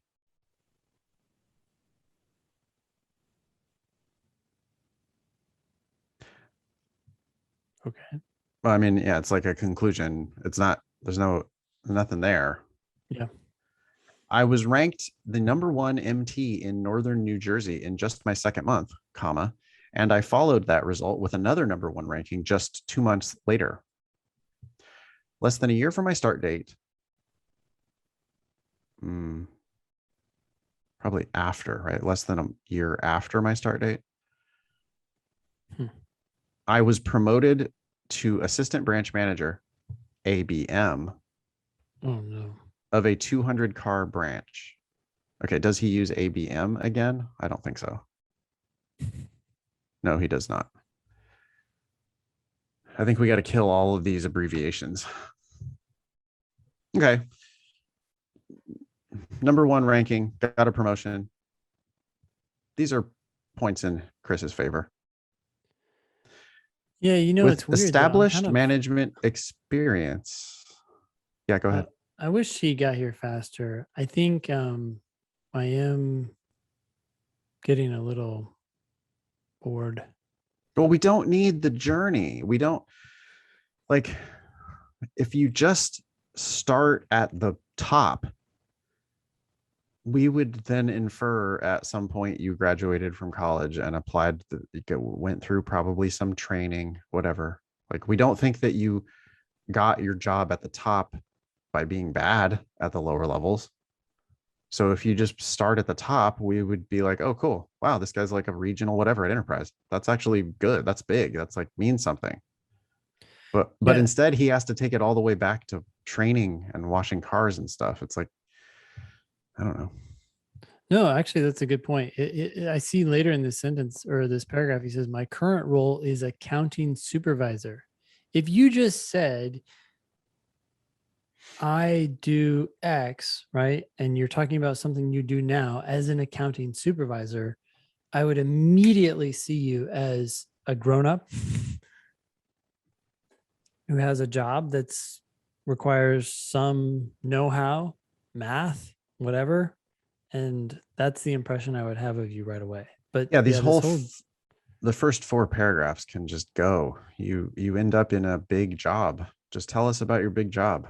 Yep. With established management experience and a degree in finance, I saw an opportunity to further my career with a move to the business management BM department. Ooh, that's not a Stop these abbreviations. We don't, or whatever they are. We don't need them. yeah. Also doesn't need to be capitalized. Business management department. Don't capitalize business management department. I was promoted to staff accountant, also capitalized, which it shouldn't be, in late 2015, and I have remained on the business management team for the past 6 years. It's so weird. He used BM before and then went back to business management. Yeah, he like gave us the abbreviation, went out of his way to give us the abbreviation, then doesn't use the abbreviation. Just kill all these abbreviations anyway and stop capitalizing everything. My current role is accounting supervisor of Eastern New Jersey and Newark Airport, a region with over 8,000 vehicles and 35 million in net profit. You could have led out with that. Yep. You know, I am the accounting supervisor. I'm Enterprise Rent-A-Car accounting supervisor for Eastern New Jersey and Newark Airport. I manage a budget. I mean, we manage a fleet of 8,000 vehicles and report $35 million in net profit. If you had led with that, I would see you wearing a suit. Yep. Like you would look like a lawyer to me if you let out with the numbers, like the big business part. You'd look like a grown up. You started with yourself in college washing cars at 6 Yeah. a.m. And in the and morning. there's nothing wrong with washing cars and all that. Like the basic stuff can be good too. But when you have this experience that is at the top of the mountain, just let's just go straight to the top of the mountain Yep. in that metaphor. Accounting department at Enterprise Rent a Car is the top of the mountain. But I mean, you see my point. It's like, hey, we're gonna look at this for like 3 minutes. In real life, we're gonna look at it for 3 minutes. What's your brand? Is your brand college kid? Is your brand applying for a trainee position? Or is your brand managing $35 million in net profit? I think the latter is what we're should probably be going for. If you've got that on your resume, if that's a fact, like lead with that fact. I wouldn't be surprised if a lot of personal statements are read and the first sentence is that good. And maybe even, well, and presumably the next few, but I could see people reading the first sentence and being like, okay, account manager over $35 million in net profit. The numbers, LSAT score, GPA is already good enough. This person is fine. Like, Yeah. I know I don't need to read anymore. I'm busy today. I just wanted to make sure this person wasn't a loon. Yeah. But the big problem here is that if we got interrupted 2 or 3 paragraphs in, we would see a trainee at Enterprise Rent a Car. Yep. Talking and quoting himself. Quoting himself, which don't do that. But if you cut the first 4 paragraphs here, and if you just immediately start as assistant branch manager of a 200 car branch, or actually, no, the next job after that. And by the way, this was in 2015 that you got promoted to staff accountant. Then you got promoted after that to accounting supervisor. Just start with the most recent job and tell me what you do. He then goes into solving a problem in his current role. Great. Which would be great. But I don't know why the lengthy whole 4 paragraph rehash of college up to the present moment. We don't need that. I think he's proud of what he's done, right? But which he should be. Let's start with your strongest foot forward. You don't have time to give him in fact, that's a super common. Now I'm going back to legal writing consulting. I remember you start with your strongest argument. Yeah. And then you do follow up with your weaker arguments if necessary. Even it's the format is, even if you don't accept X, you have to consider this other thing too. You're covering your bases, but that's for legal advocacy. But either way, the point is you start with your strongest argument. Start at the top. Like, let's imagine that we were getting the application of Dwayne "The Rock" Johnson. Do you know who Dwayne "The Rock" Johnson is? Of course. Remember, I follow him on Instagram. Okay. So The Rock. If The Rock is applying for basically anything, all he needs to do is like send a picture of himself today. That's it. You win. You're The Rock. Like that's it. Like, show me the 400-pound gigantic sculpted killer that you are. Yep.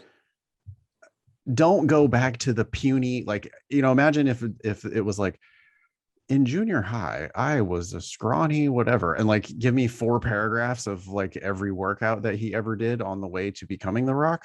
Or even like a weird picture from him just out of college, right? Like, oh, this is when I started wrestling or something. It's like we don't need the before. Just give us the after. Like, let's focus on the oh, now you're a movie producer. Okay, shit. Yeah, like legitimately probably could run for president and get a lot of votes. Like, I probably would be seriously interested in voting for that guy. Like, let's but like, you could just start with winning. Like, we only have 3 minutes. If we have 3 minutes and we just see The Rock, we're like, yep, great. You don't need to tell me about all of the push-ups you did on the way. Oddly, Chris's statement right before this started with a winning argument. His role as a Pashto cryptologic That was the other linguistic. Chris. Yeah. Oh, the one before. Yeah, before this, right? Yeah, Yes. the other Chris. Yeah, then went oddly down the mountain and started Right. talking about random shit. It's like start with your winning argument and stay there. Yeah. And And tell us about it. both Chris's are doing, they keep mentioning years. You don't need to picture. We don't care when the picture came from. You can give us a snapshot. The snapshot of Chris number 1 needs to be in military, in the Marine fatigues, in a tent in Afghanistan, listening to doing cryptologic linguistics. Yep. Drop the microphone. That's it. Like make that be the picture. That's the brand. Yep. Right. If we have the Polaroid, I want the Polaroid of Chris number 1, fatigues on the radio, translating Pashto. Yep. The Polaroid of Chris number 2, I want it to be in the corporate offices doing accounting supervision for a fleet of 8,000 vehicles and $35 million in net profit. I would admit both those guys. I would look at the snapshot and I would go, yep. On to the next. And now you've buried it. Yeah. Okay. That's it for Chris. Ready for Joe? Last one. Yep. Mm-hmm. I educate and entertain whiskey enthusiasts at a craft distillery in Nashville. Love it. Okay. I love it because I can see you in action working with these people. Yep. I love it because the subject of the sentence is I. The verbs there, it's 2 verbs, educate and entertain, which is I will allow you the use of both of those verbs because they don't mean the exact same fucking thing. They're different, right? And right. Educate brings in this like, okay, you're doing something sort of substantive. You're not just entertaining whiskey enthusiasts, but there's also this lightheartedness to it. You're not just some bookworm standing up there being boring. The use of those 2 words work well together. I agree. Love it. And I feel like you're going to give me a picture of what it looks like. I'm imagining that your most recent job is working at this craft distillery in Nashville. Whether or not I'm into whiskey, it's a world I don't know anything about. And so you guiding me through this world. Yeah. I'm very interested in hearing more about what you do at the distillery. Sure. Okay. I lead groups of 20 through our production facility. Okay. First, I show them our grain mill and then, First, I show them our grain mill and I liken the mashing process to brewing a cup of tea. It's a little clunky of a sentence there. Yeah. Also, I don't know that you need to try to explain to me the whole distillation process. I don't need to be educated and entertained on whiskey. No, I'm here to learn about you. They're there to learn about whiskey. Yeah. I'm here to learn about you. Yeah. I don't need you to tell me that you liken the mashing process to brewing a cup of tea. Not helping anything. Yeah. I explain how we ferment the grain, creating mash, and then distiller's beer. Okay. They see our pre-prohibition era still, which evaporates and condenses the liquid to isolate the liquor. I describe barrel aging and the nuances of whiskey classification.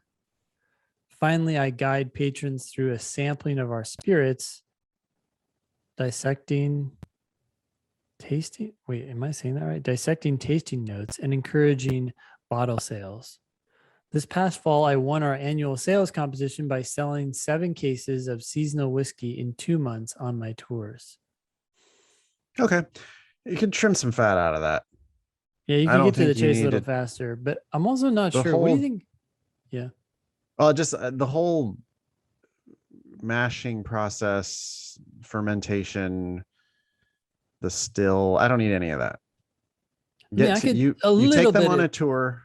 A little bit could be nice. Right here, I describe barrel aging and the nuances of whiskey classification. Notice that's a little more high level. Sentence is fine. Yeah, I describe barrel aging and the nuances of whiskey classification. That's fine. The 2 sentences preceding that, or 3 sentences preceding that, are too much. They're too much into the detail. You're actually teaching your reader as opposed to saying what you did. what do you think about this 7 cases thing? I mean, I get it, you won, but it was I would a just leave little, it. This past fall, I won our annual sales competition, period. yeah. Because then I would probably think, like, if someone said, "Hey, how many cases of whiskey do you think Joe sold?" I'd be like Joe hundreds. won the annual sales competition. I'd be like, I Yeah. don't know, a couple hundred. Yeah. But It's yeah, 7. instead it's 7 cases. Like the 7 cases, yeah, totally. It's a detail that undercuts your story. So just, I I'm mean, sure. I mean, obviously it's a lot because apparently you won, but it doesn't sound like a lot. yeah, and if they're like $200 bottles inside these cases, then it could add up to like some serious money. But the point is, you won the sales competition, period. Yep. The rest of it we don't need. Okay. New paragraph. Before I arrived, our 100-year-old building had become overrun with feral cats. Whoa. I don't need to know about that. What Um, now? That's that's I was not expecting to read about feral cats this morning.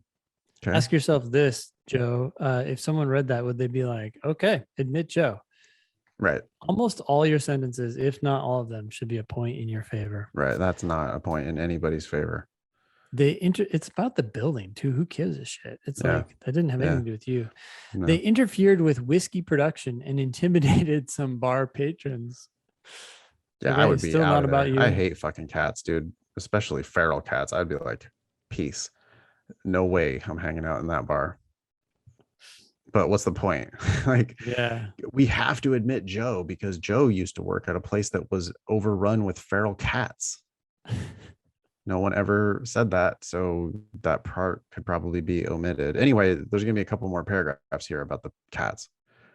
I asked a colleague at the Nashville Cat Rescue for advice. They suggested trapping, neutering, or spraying and Spaying. releasing Spain. Yeah. Oh, sorry. That I'm adding in letters. Neutering or spaying and releasing TNR, the cats. No idea what. Oh, TNR stands for trapping, neutering, and And releasing. releasing. What? Can we revoke everybody's We don't need abbreviation? acronyms. Yeah, we don't need shorthand. Your reader is not in this world, so just leave it. I realize that that's so weird. Okay, I researched TNR clinics and discovered that most shelters and humane societies in the area were at capacity. Finally, I don't know that we're coming to the end here, but finally, Pet Community Center, which is in caps, agreed to provide training, traps, and veterinarian services at no cost. I requested funding from the distillery owner for food and supplies to construct shelters.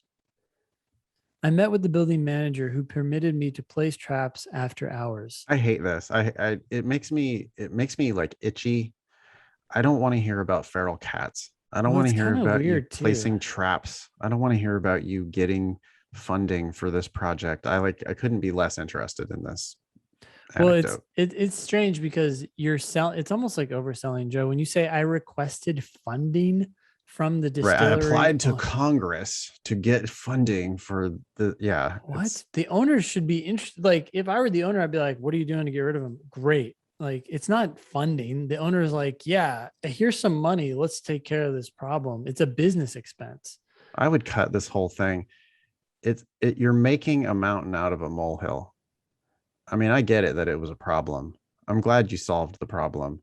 It's just not the problem I want to hear about. I it's not a grown up. It's not grown up enough for me. Yep.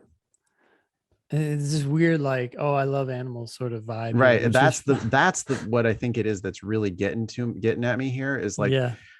I was happy to see you as an educator, entertainer, salesperson. I was like, ooh, that sounds good. That's a winner. I love that. But then you take a 4-paragraph diversion into, oh, these poor feral cats and the shelters were full. And it's like, oh, come on, let's get to the winning part. Ain't no Yeah. winning involved with feral cats ever. This is a weird thing too. For 2 months, I fed the cats nightly after work. Again, Boo. it's like Why you're are you doing that? a Don't do that. caretaker. Yeah, like what? You're actually feeding these fucking things? Like if I'm the boss, I'm thinking like, oh, your bosses must love that. Yep. You're Like encouraging them to stay here. that's what it sounds like. I'm sure that's not the truth, but for 2 months, for 2 fucking months, you fed these cats? Oh, okay. After observing them, I decided to set baited cage traps for adults and dropped traps to catch the kittens in small groups. This I is don't want to hear gross. about This you. is gross. It's disgusting. I do not want to hear about this. I remained on site and watched for the 4 adults and 6 kittens to wait, what? And watched the 4 adults and 6 kittens walk into the traps. So yeah, I agree with you. This needs to all go. Well, now it's like you're overselling too, because this 100-year-old building, when you said that it was overrun with feral cats, it turns out to be 10. it turns out to be 10 total cats, 4 adults and 6 kittens. That's not enough to justify overrun. Yeah. Look, this Joe, is a poor choice of anecdote. I cut this whole thing. Yeah. Oddly enough, I would say Joe is a stronger writer than Samantha, our writing center tutor. Your sentences are short, they're clear, but you're struggling with the same problem that Samantha had. You're actually, everyone on today's show, you're choosing the wrong things to focus on. Yeah. Okay, I transported them to Pet Community Center where they were neutered. Yeah. Skip that paragraph. Keep going. Soon after I solved our cat problem, a new manager arrived. I taught him our point of sale system and our tour booking software. When he needed to hire 3 new employees, I gave him referrals, reviewed resumes, and arranged interviews. I took over client bookings and edited the tour schedule hourly as customers made new requests and cancellations. Okay, all this is fine. Let's get to the next paragraph. That's all good. That's all like I did stuff at work. That's all fine. Many tour guides did not receive adequate training due to the shift in management. Don't really want to hear about that. You were just taking credit for training them. Yeah, yep. Like you can't have it both ways. You're like, I told our new manager what was up. I was in charge of everything. And then in the very next paragraph, many of them though didn't get adequate training because of the shift in management. That wasn't my fault. Yeah, it was it was the shift in management, not what I did to solve that problem. Well, then your solution didn't work. Right. There were false rumors that the logo was a Reservoir Dogs ripoff. Okay. That comes out of completely comes out of nowhere. Yeah. What logo? I thought we were talking about tour guides training. Well, what does that have to do with new management? Presumably the logo has been around forever. False rumors? Spread by who? What are we talking about?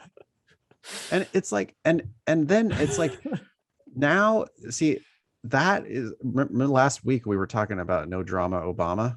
Yeah. This is the exact opposite of no drama. Yeah, that's like rumors. Looking for drama. Yeah. False rumors about our logo. I don't fucking care. What did you do? Did you solve a problem? Did you? And this is just now it's like all over the place, right? I'm a great salesperson, but then 4 paragraphs of me rescuing cats.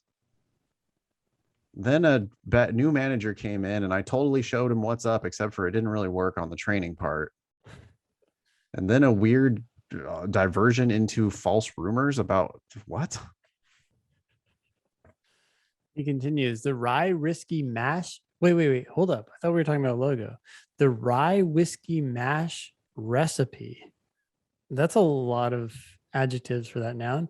Was misrepresented as 100% rye grain. Oh, I get it now. Okay, what? I'm actually more confused. It's the tour guides who are spreading the false rumor that the logo was a Reservoir Dogs ripoff. It's the tour guides who are misrepresenting the rye whiskey mash recipe as 100% rye grain. In the next sentence, it continues. This is Oh, still the bad training. got it. Oh, that's part of, you know what the problem here is that second sentence said there were. Right. The Who subject of did that it? sentence Yeah. was there Where's the were, subject huh? of the sentence? Right. Yeah. It would Exactly. have been a lot clearer if you just dropped in the tour No, it's guides. passive voice. The second sentence, Yeah. too. The rye whiskey mash recipe was misrepresented as 100% rye grain. There's an anonymous Yeah. subject, or that you made the rye whiskey mash recipe the subject of that sentence. Yeah. No actor. What did it do? It didn't do anything. It was misrepresented. Misrepresented by whom? I was imagining, like I think you were from the beginning, that these rumors or these false rumors were floating around from like customers or something like, Yeah, on oh, Instagram, or it's like people are oh, spreading false rumors about us online. They're talking shit about it. I no, it's your own. oh, It's great. like So you're shitting on your training even more. It's not the good. people that you hired. Yeah. Okay. When describing our gin, some would share that the botanicals were steeped, sorry, rather than vapor infused during distillation. I So this corrected is shitting on other people for saying wrong things. that you trained. This is not good. No. I corrected my coworkers after their customers left, but I decided our new hires needed more complete training. You could Don't care skip what all you this. decided. Yeah. Yeah. I asked our lead distiller to re educate me on the founder's journey from home brewing to distillery ownership. Okay, now you're saying you yourself didn't know. I asked for clarification about how our copper pot still differs from modern hybrid still. Or, sorry, differs from our modern hybrid still. Okay, you asked questions. I arranged for her to present at a staff meeting. Uh, Okay.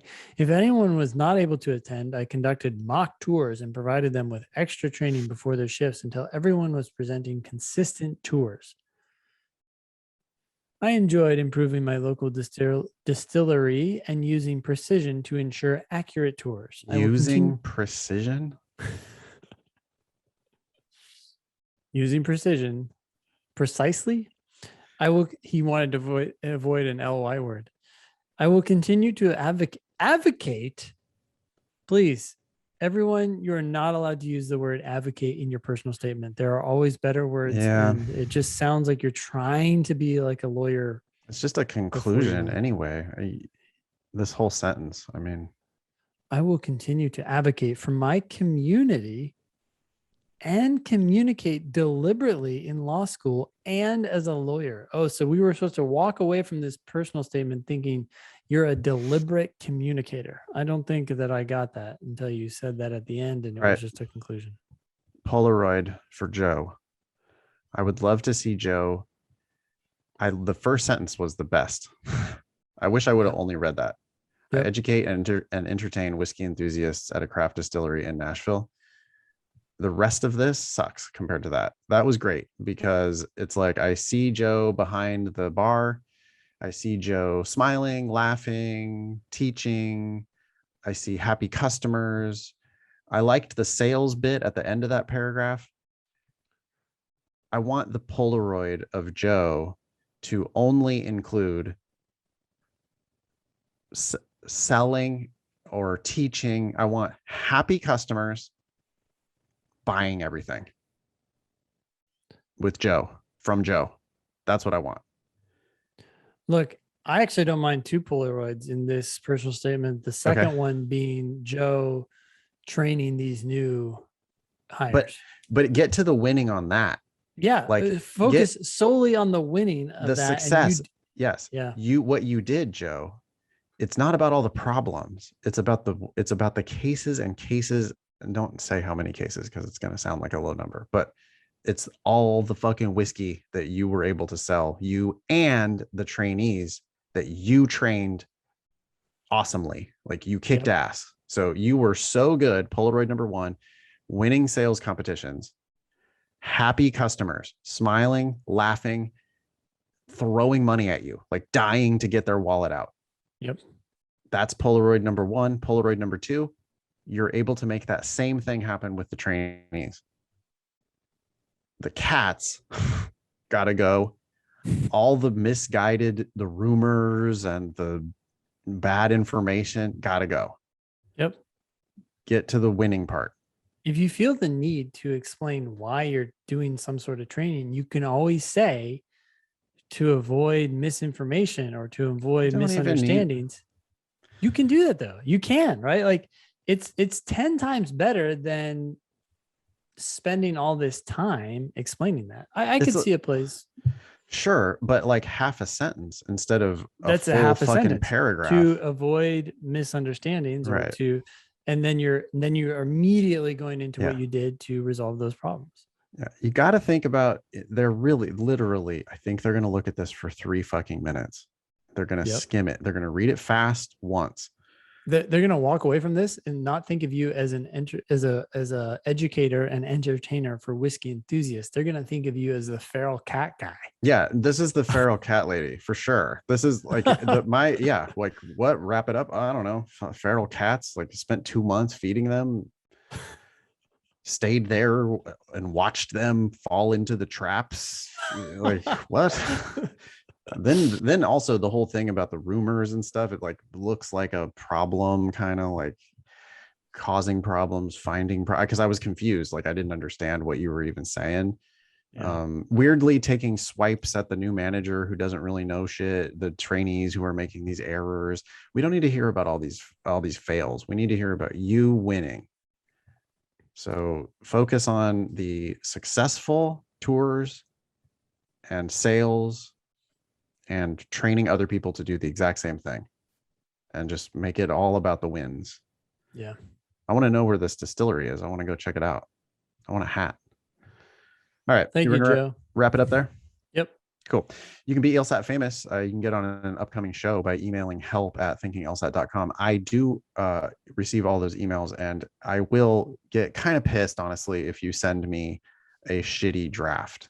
I don't want to read a draft. I want to read what you think is the final product. Like put as much time and effort into it as you can, then send it to me and Ben. We'd be happy to help you, but you got to help yourself first. And when we see people who continually break all of our advice and send us shit with spelling and grammar errors and that kind of thing, that's not the best use of anybody's time. So please, like, if you want to submit, please do, but make it as good as you can make it before you send it to us, please. Yeah. And to add to that, let me give you some places where you can go. One, you can search for previous podcasts. The 3 right before this were all about personal statements, so you can listen to those. Episode 310 through this one, 313. Yeah. Yep, 310 to 313. 2, you can go to blog.lsatdemon.com. That's available to anyone. And at the very top of that page, you'll see a search icon. You just click on the search and it will pop up a bunch of tags. Click the personal statement tag, and you'll get all the articles that Nathan has written about personal statements. And by the way, we've worked together on some of those, but yeah, it's like we want to help you, but we need you to help yourself first using all of the resources that we hopefully have provided. I mean, like, think about it. You're asking us for our help. Okay, well, like, we could please take advantage of all of the resources that we have already given you. Don't just, it's lazy, Ben, when people are just like, oh, I just want to know if you had any tips. Oh, I just want to know what you what you think. It's just a draft. I mean, is this like going in the right direction? It's just a draft, and then I read it and it's like violates explicitly. It's like they're trying to break every one of the commandments in the very first sentence. Yeah. And it's like, all right, well, okay, you're asking, what do you want me to do? I'm going to tell you, I'm not going to sugarcoat it. Like, I'm going to send it back to you after reading one sentence, and I'm going to tell you, I only read the first sentence and it violates all of our advice. Yep. I mean, you didn't put more time into it than that. So that's all the time we're going to be able to put into it. Okay. I mean, yeah, go ahead. The third place you can go is if you're a paid Demon student, you can go to the drill page. At the bottom of the drill page, you'll see our personal statements drill tool, and you can drill actual sentences from other people's personal statements and fix them, and then learn from their mistakes. Beautiful. If you have questions about the LSAT Demon, you could go to lsatdemon.com and sign up for a free account and check it out. You could also email help@lsatdemon.com if you have any questions about our fee waiver program or any questions about billing or how the whole thing works. We have like basically the best customer service team in the world at help@lsatdemon.com. Anything else, Ben? That's it. That was episode 313 of the Thinking LSAT podcast. Thanks all y'all for listening. Nice knowing you. Don't pay for law school.